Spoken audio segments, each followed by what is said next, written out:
माननीय अध्यक्ष जी, पिछली बार भी जब चर्चा हुई तब भी मैंने कहा था कि कुछ लोग संविधान तो हाथ में लेके घूमते हैं, लेकिन ये नहीं बता पाए कि उसके पन्ने तक कितने हैं, क्योंकि उन्होंने कभी खोला ही नहीं।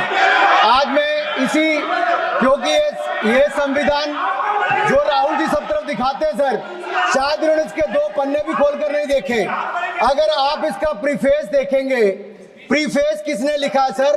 सुप्रीम कोर्ट के वरिष्ठ अधिवक्ता गोपाल शंकर नारायण जी। उन्होंने लिखते हैं, our constitution was crafted by the finest and most emancipated minds of the time and thankfully not directed by the confused Nehruvian social policy that guided success governments। वो इनकी नेहरू जी की विचारधारा पर सवाल खड़ा करते हैं और उन्होंने लिखा है कि giants like B.R. Ambedkar, B.N. Rau, Sardar Patel, K.M. Munshi Alladi debate provisions to protect the basic freedom. उन्होंने श्रेय दिया है तो अम्बेडकर जी को, सरदार पटेल और आगे। सर इसके अगले पन्ने पे क्या लिखते हैं गोपाल शंकर नारायण, और ये इन्हीं का ही है सर, मैं इन्हीं की पढ़ रहा हूँ जो इन्होंने हाउस में दिखाया। इसमें लिखा है, were it not for the strength of the document, Indira Gandhi would have been compelled to end the darkest episode in independent India by ending the emergency। यानी कि संविधान की ताकत थी जिन्होंने इंदिरा गांधी जी की इमरजेंसी को खत्म किया था, तो इस संविधान की ताकत थी। और ये आपके इसके अंदर लिखा है, राहुल जी जो आप लेकर घूमते हो, कभी खोल के पढ़ो तो सही, कभी पढ़ा भी नहीं आपने। और इसमें आगे लिखा है सर, आप चेयर को और ये अधिकार दिया है, चेयर को बोलो, माननीय सदस्य चेयर को जी।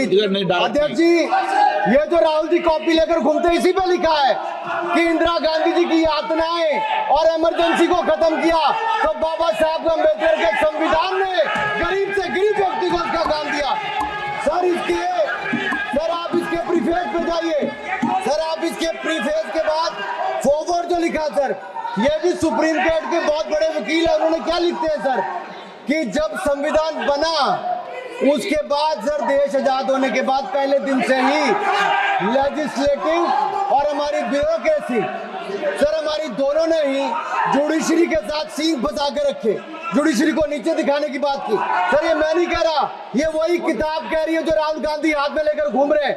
सर मैं पढ़ के सुनाता हूँ, from the earliest years itself the legislative wing and the executive wing of the state on the one hand confronted the judicial wing on the other with the accusation that they had vastly approached upon the powers not given to them but given to the executive।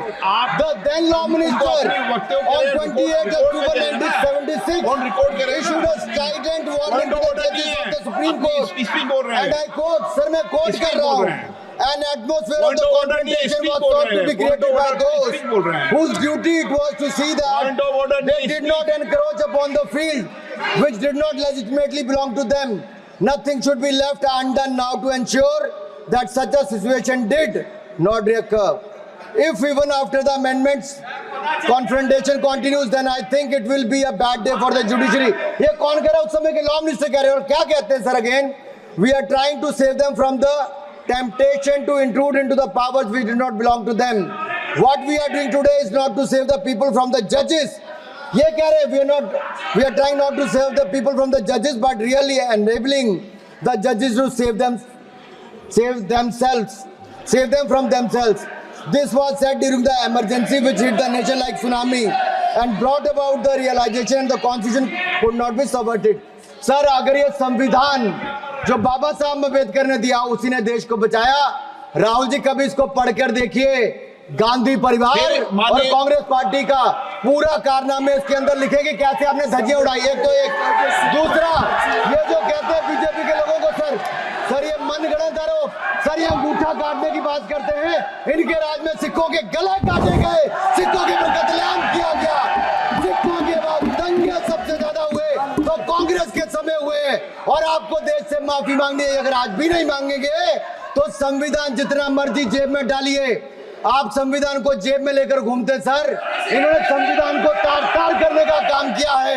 इनको देश से माफी मांगनी चाहिए। मुझे आपका संरक्षण इसलिए चाहिए था कि झूठे आरोप लगाने बंद करें। यह संविधान की रक्षा आपने कभी नहीं की। इमरजेंसी जैसा कालखंड आया और संविधान को बार बार तार किया, संशोधन किया, तो आपने और आपकी पार्टी ने किया। धन्यवाद सर।